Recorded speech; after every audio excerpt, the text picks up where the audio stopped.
Good morning everyone. आज हम cyclic quadrilateral का थियरम डिस्कस करने वाले हैं। यह बहुत ही इंपॉर्टेंट थियरम है एंड बहुत ही इजी है। तो चलिए शुरू करते हैं। इसकी क्या क्या प्रॉपर्टीज है जानते हैं। यहां पर आप देख सकते हैं कि स्टेटमेंट में क्या लिखा हुआ है कि अगर वो पहले से ही साइक्लिक क्वाड्रिलेटरल बोल दिया गया है तो opposite angles of a cyclic quadrilateral are supplementary है। हमें यह प्रूफ करना है। तो जैसे कि आप देख सकते हैं यहां पर पहले से ही क्वाड्रिलेटरल को साइक्लिक क्वाड्रिलेटरल बोल दिया गया है। तो किसी भी चीज को अगर आप पहले से ही कुछ बोल देंगे तो वो उस तरीके से प्रूफ कैसे होता है, मींस उसका वो नाम क्यों पड़ा, उसमें जरूर कुछ खासियत होगी। मैं एक एग्जांपल देता हूं आपको कि अगर मैंने किसी को आर्टिस्ट बोला तो आर्टिस्ट हम किसी को क्यों बोलते हैं, क्योंकि उसमें वो खासियत होती है कि वो या तो पेंटिंग या फाइन आर्ट, उसमें कोई एक ऐसा खासियत है जिसके वजह से उसका नाम आर्टिस्ट पड़ता है। ओके, तो उसी तरह इसको अगर साइक्लिक क्वाड्रिलेटरल बोल दिया गया है, मींस इसको अगर आर्टिस्ट बोल दिया गया है तो इसकी खासियत क्या है, इसको ये नाम कहां से मिला। ठीक है, आर्टिस्ट नाम किसी को क्यों मिलता है, तो इसको वैसे ही साइक्लिक क्वाड्रिलेटरल नाम क्यों मिला है।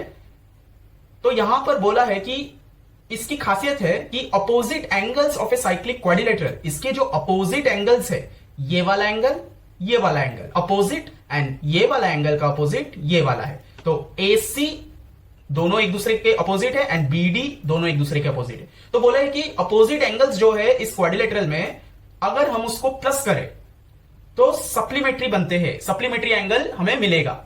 सप्लीमेंट्री का मतलब है 180 डिग्री एंड कॉम्प्लीमेंट्री का मतलब है 90 डिग्री। तो यहां पर सप्लीमेंट्री बोला है, मींस एंगल A का जितना भी मेजर होगा एंड एंगल C का जितना भी मेजर होगा, अगर मैं इन दोनों को प्लस करूं तो सप्लीमेंट्री मींस 180 डिग्री ही आएगा, ना ही उससे 1 डिग्री कम और ना ही उससे 1 डिग्री ज्यादा। सेम वे B और D का भी करूं तो उतना ही आएगा। तो ये चीज इसकी खासियत है कि अगर अपोजिट एंगल्स सप्लीमेंट्री आते हैं किसी भी क्वाड्रिलेटरल का तो वो साइक्लिक क्वाड्रिलेटरल होता है। नाउ साइक्लिक क्वाड्रिलेटरल का मतलब क्या है, साइक्लिक क्वाड्रिलेटरल का मतलब है कि ये जो चारों वर्टेक्स, ठीक है, वर्टाइसिस जो है ना, ये सर्कल के सर्कमफ्रेंस के ऊपर आता है, सर्कमफ्रेंस के ऊपर। ठीक है, सर्कमफ्रेंस के ऊपर का मतलब है ये सर्कल का सर्कमफ्रेंस है। सर्कमफ्रेंस का मतलब जो लाइन वो ड्रॉ किया है, सर्कल का जो आर्क, हम इसको आर्क बोल सकते हैं। ठीक है, तो सर्कल का ये जो आर्क है, उस आर्क के ऊपर ये सारे चार जो पॉइंट है, ये चारों पॉइंट उस आर्क के ऊपर है। तो इसको हम एक्चुअली में सर्कमफ्रेंस बोलते हैं। तो सर्कमफ्रेंस के ऊपर वो पॉइंट मौजूद है। तो जब भी ये चारों पॉइंट किसी भी सर्कल के सर्कमफ्रेंस के ऊपर मौजूद होता है उसको साइक्लिक क्वाड्रिलेटरल बोलते हैं। ध्यान रखना है, कोई भी पॉइंट सर्कमफ्रेंस से बाहर नहीं जाना चाहिए और कोई भी पॉइंट सर्कल के अंदर नहीं आना चाहिए, तब वो साइक्लिक क्वाड्रिलेटरल नहीं कहलाएगा। साइक्लिक क्वाड्रिलेटरल का एक ही फंडा है कि चारों पॉइंट सर्कमफ्रेंस के ऊपर मौजूद होना चाहिए, ऑन द सर्कमफ्रेंस या ऑन द सर्कल आप बोल सकते हो। ठीक है, तो चलिए शुरू करते हैं। गिवन में दिया है कि क्वाड्रिलेटरल ABCD जो है वो साइक्लिक है। साइक्लिक से हमें पता चल गया कि ये चारों पॉइंट सर्कमफ्रेंस के ऊपर मौजूद है। प्रूफ क्या करना है हमें, एंगल DAB, मैंने हमेशा बताया है कि जब भी हम एंगल पढ़ते हैं हमें सिर्फ मिडल का लेटर देखना होता है। तो एंगल DAB का मतलब है angle A and angle DCB का मतलब है एंगल C को हमें क्या करना है, प्लस करना है और ये प्रूफ करके दिखाना है कि 180 डिग्री उसका आता है। 180 डिग्री का मतलब सप्लीमेंट्री होता है। एंड सेम वे ABC जहां पर B को देखना है हमें और ADC जहां पर D को देखना है हमें, इन दोनों एंगल को भी अगर हम प्लस करें तो 180 डिग्री आता है जो कि सप्लीमेंट्री होता है। उसमें हम क्या लिखेंगे कि angle DAB okay is inscribed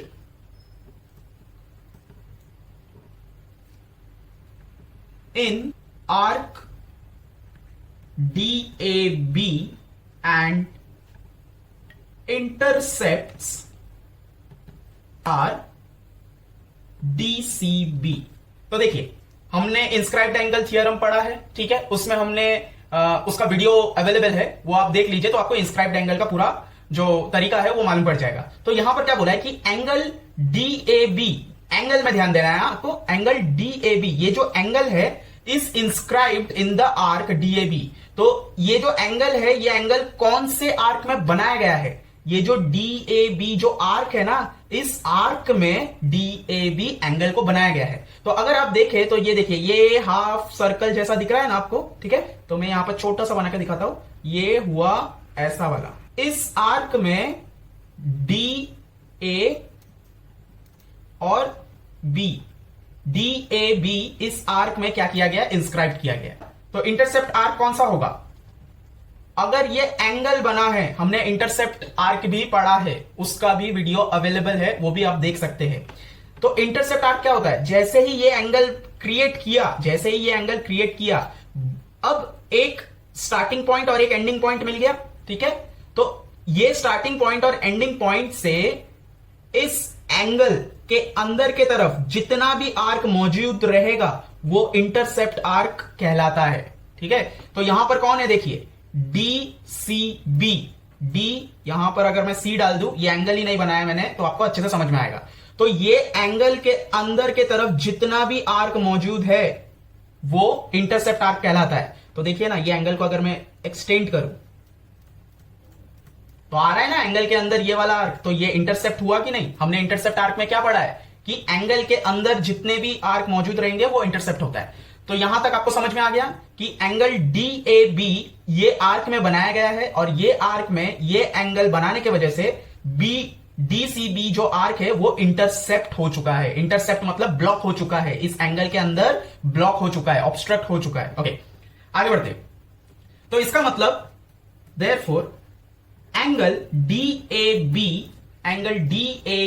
ये जो एंगल है इसका मेजरमेंट क्या होगा? Half of major arc DCB। तो यहां पर ये कैसे पता चला हमें? ये इंस्क्राइब्ड एंगल थियरम से हमें पता चलता है कि अगर इंस्क्राइब्ड एंगल बनाया गया है तो ये एंगल का मेजर हमेशा सामने वाला जो आर्क है, ठीक है, उसका आधा होता है, उसका हाफ होता है। हमने इंस्क्राइब्ड एंगल में ये पढ़ा है कि ये आर्क जितने भी डिग्री का होगा, सपोज ये 100 डिग्री का है, तो 100 डिग्री का हाफ कितना होता है? 50। तो ये एंगल 50 डिग्री का होगा, ठीक है। ये आर्क अगर 100 डिग्री का है तो ये एंगल 50 डिग्री का होगा। ये इंस्क्राइब्ड एंगल थ्योरम हमें प्रूव करके देता है। ओके, तो यहां पर ये फॉर्मूला हमने लिख लिया। तो यहां पर हम रीजन लिखेंगे कि inscribed angle theorem. Okay, angle DCB is inscribed in arc DCB। तो देखिए वही हुआ, DCB के अंदर कौन सा एंगल बना है? DCB क्या है? आर्क है। इसी आर्क के अंदर DCB एंगल क्रिएट किया है कि नहीं, बनाया है कि नहीं, वही वाला अभी हमने लिखा, ठीक है। एंड ये वाला एंगल बनाने की वजह से इंटरसेप्ट आर्क कौन सा हुआ? तो देखिए ना, ये सर्कल, ये DCB बनाया, थोड़ा टेढ़ा हो गया वो, DCB बनाया, तो अब इसको एक्सटेंड करे, ठीक है। तो कौन सा आर्क इंटरसेप्ट हो रहा है? अंदर की तरफ इंटरसेप्ट, एंगल के अंदर की तरफ कौन सा आर्क है? ये वाला आर्क का नाम क्या है? D, यहां पर A आएगा, AB, ठीक है ना। इंटरसेप्ट आर्क DAB, ठीक है ना, DAB, ये वाला जो आर्क है वो इस एंगल के वजह से इंटरसेप्ट हुआ, मींस ये एंगल के अंदर के तरफ ये ब्लॉक है, ये ऑब्स्ट्रक्टेड है। तो सेम वे क्या होगा कि एंगल DCB जो है, ये वाला जो एंगल है, इसका मेजर क्या होगा? Half of major arc DAB। तो मेजर आर्क DAB, ठीक है। तो इसको हम नंबर 1 एंड इसको हम नंबर 2 डाल देते हैं, ठीक है। तो ये दोनों को अगर मैं देखूं फ्रॉम 1 एंड 2 को अगर मैं देखूं तो कुछ ऐसे लिख सकते हैं हम कि angle DAB plus angle DCB is equals to, दोनों एंगल को पहले प्लस में रख दिए, ठीक है, and is equals to half of major arc DCB, ये वाला पहले, plus half of major arc DAB, ये वाला बाद में, ठीक है। तो ये दोनों को कंपैरिजन अगर मैं करूं तो क्या समझ में आता है कि देयरफॉर आर्क में अभी आपको ध्यान देना है, ये वाला आर्क, देखिए आर्क डी सी बी, ठीक है, arc D C B and arc D A B. देखिए अब यहां पर देखिए डी सी बी, आर्क में ध्यान दीजिए, डी सी बी, ठीक है, यहां से लेके यहां तक डी बी क्या है, एक स्टार्टिंग पॉइंट है, एक एंडिंग पॉइंट है। दूसरे वाले में देखिए डी ए बी, इसमें भी डी और बी जो है वो एक स्टार्टिंग है और एक एंडिंग है। तो कुछ ऐसा बन रहा है कि नहीं कि अगर हम सी की तरफ से जाए तो एक आधा सर्कल जैसा मिल रहा है, एंड अगर ए की तरफ से जाए तो वही आधा सर्कल जाके डी और बी में जाके ज्वाइंट हो रहा है और एक कंप्लीट सर्कल बन रहा है, बराबर। तो अगर कंप्लीट सर्कल ये दोनों आर्क मिलके बनाते हैं तो हम यहां पर लिख सकते हैं ना कि arc DCB and arc DAB makes a complete circle. तो अगर कंप्लीट सर्कल बनाते हैं इसका मतलब क्या हुआ कि angle DAB plus angle DCB, अब एंगल में ध्यान दीजिए कि एंगल डीसीबी ये वाला एंगल और डीएबी ये वाला एंगल, ये दोनों एंगल को जब भी बनाए इनका भी नाम जो है वो डी से चालू होता है बी में खत्म होता है, एंड ए का भी जब देखे तो डी से चालू होता है बी में खत्म होता है। तो ये एंगल को भी अगर हम जोड़ दे ऐसे, ठीक है, ये देखिए यहां पर दो एंगल दिख रहा है ना, ये दो एंगल को अगर हम जोड़ दे तो वो कैसा एक पूरा क्वाड्रिलेटरल बन जा रहा है, ठीक है। तो ये दोनों एंगल को अगर हम जोड़ देंगे तो वो एक सर्कल के अंदर फिट हो सकता है, ठीक है। तो फिट हो सकता है का मतलब है कि इज इक्वल्स टू, हमने अभी अभी प्रूफ किया ये दोनों आर्क को मिलाने से एक कंप्लीट सर्कल बनता है। तो एक कंप्लीट सर्कल का मेजरमेंट कितना होता है, 360 डिग्री, ठीक है। अब दोनों में हाफ हाफ क्या था, कॉमन था ना, तो उसको तो हमें लेना ही पड़ेगा कॉमन। देखिए हाफ हाफ कॉमन में एक बार आया, आर्क डीसीबी और डीएबी को मिला के 360 हो गया, ठीक है। अब अगर हम यहां पर मेजरमेंट निकालें तो कितना आएगा, 180 डिग्री, ठीक है। तो DAB plus DCB is equal to 180 degree. देखिए प्रूफ हुआ, प्रूफ हुआ कि नहीं, ठीक है।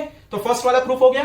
तो अगर फर्स्ट वाला इसी तरीके से प्रूफ होता है, इसको हम एक रीजन देना पड़ेगा कि measures of a circle, measures of a circle is 360 degree, ठीक है, ये इसका रीजन हो गया। अब रीजन जैसे ही दे दिया तो हम यहां पर अब लिख सकते हैं ना कि डीएबी और डीसीबी एंगल जैसे 180 डिग्री है, उसी तरह सिमिलरली हमने अभी क्या किया, ये पूरा सम हमने सिर्फ ये दो एंगल को लेके किया। अब उसी तरह अगर ये दो एंगल को करना है तो ये पूरा हमें इधर वापस दोहराना पड़ेगा। तो हम सीधा लिख सकते हैं कि similarly we can also prove angle A B C plus angle A D C, ठीक है, is equals to 180 degree proof हो सकता है। देखिए यही वाला प्रूफ हो गया, ठीक है ना। तो अगर आपको एग्जाम में आया भी तो कोई भी एक ही मतलब अपोजिट, कोई भी एक ही अपोजिट के साथ आपको प्रूफ करने के लिए देंगे, पूरा का पूरा तो देंगे नहीं, और अगर पूरा का पूरा दे भी दिया तो आपको लास्ट में सिमिलरली करके ऐसे लिख के छोड़ देना है, ठीक है। हेंस ये प्रूफ हो गया। अब इसमें और क्या क्या फैक्ट्स है वो जानते हैं। जैसे मैंने आपको एग्जांपल दिया कि आर्टिस्ट हम कब बोलते हैं, जब हमें पता है कि उसके अंदर क्वालिटीज क्या है, कि उसका पेंटिंग अच्छा है, उसका फाइन आर्ट अच्छा है, उसकी हाथों की जो कला है वो अच्छा है, वो बहुत ही प्रोफेशनल है, इसीलिए उसको एक आर्टिस्ट नाम दिया जाता है। उसी तरह साइक्लिक क्वाड्रिलेटरल नाम इसलिए दिया गया है क्योंकि इसके जो अपोजिट एंगल्स है वो 180 डिग्री क्रिएट करते हैं, इस वजह से। तो 180 डिग्री जो क्रिएट कर रहा है वो साइक्लिक क्वाड्रिलेटरल की खासियत है।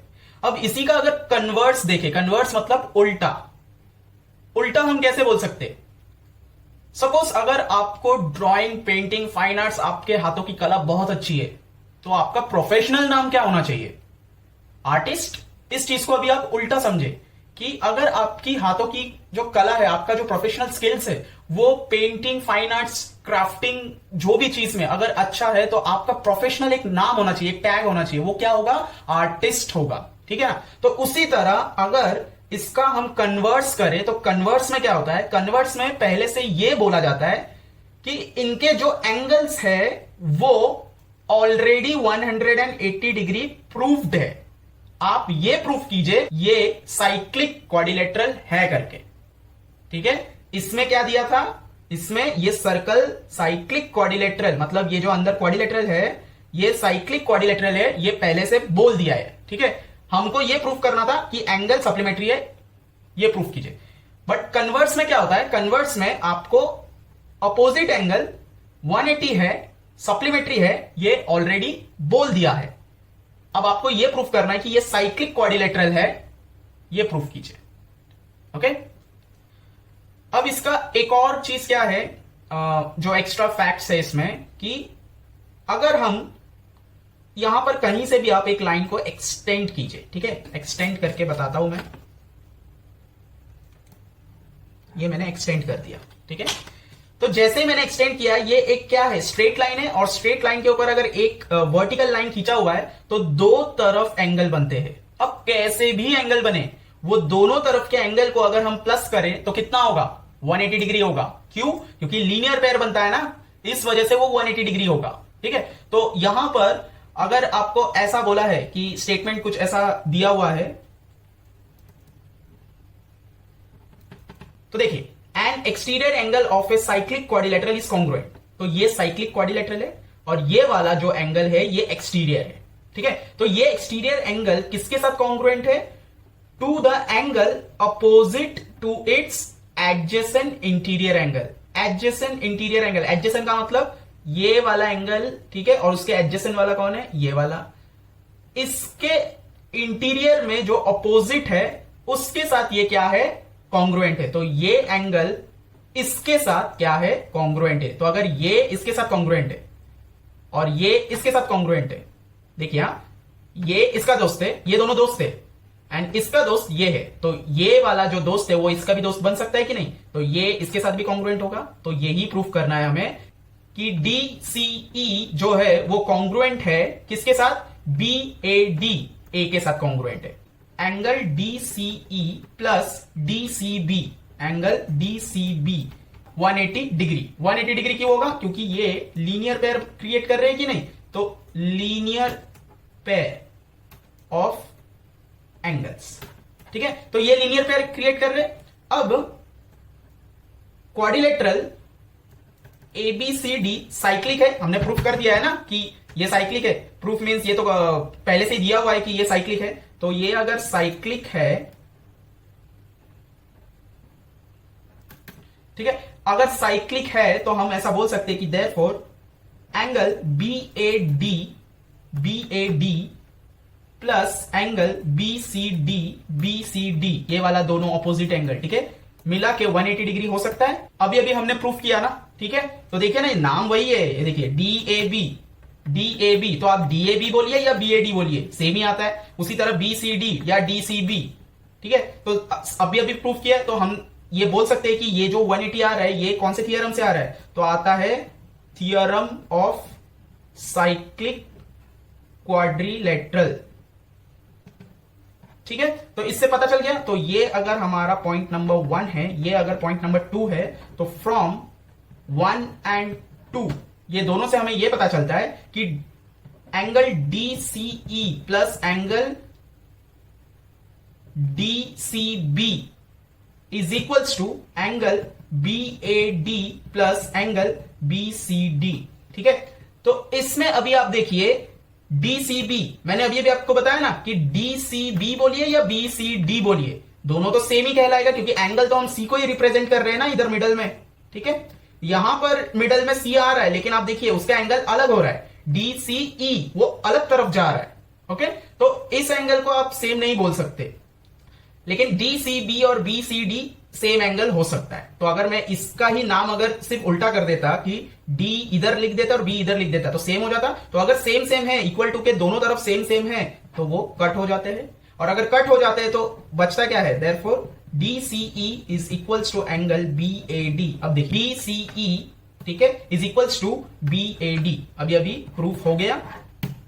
ठीक है, तो अगर ये इक्वल है तो हम ये बोल सकते हैं कि angle DCE congruent to angle BAD। ठीक है, ये आपके बुक में एज अ साइक्लिक क्वाड्रिलेटरल का कोरोलरी दिया हुआ है। इसको कोरोलरी बोलते हैं। कोरोलरी का मतलब क्या होता है कि ये ऑलरेडी प्रूव्ड है कि ये क्वाड्रिलेटरल साइक्लिक है। इसके अलावा जो एक्स्ट्रा और इसकी जो प्रॉपर्टीज निकल के आती है कि अगर हम लाइन एक्सटेंड करें तो अपोजिट एंगल उसके एडजेसेंट एंगल के अपोजिट वाले से भी कॉन्ग्रुएंट होगा, ये एक्स्ट्रा इसका जो प्रॉपर्टी है वो निकल के आता है, तो उसको कोरोलरी बोलते हैं। सो आई होप आपको ये समझ में आया होगा स्टेप बाय स्टेप। अगर वीडियो अच्छा लगे तो लाइक कीजिए, शेयर कीजिए अपने फ्रेंड्स के साथ, एंड चैनल को अगर आपने अभी तक सब्सक्राइब नहीं किया है तो सब्सक्राइब कर लीजिए, ताकि जब भी मैं नया एक वीडियो लेके आऊं तो आपको नोटिफिकेशन मिलता रहे। Thank you.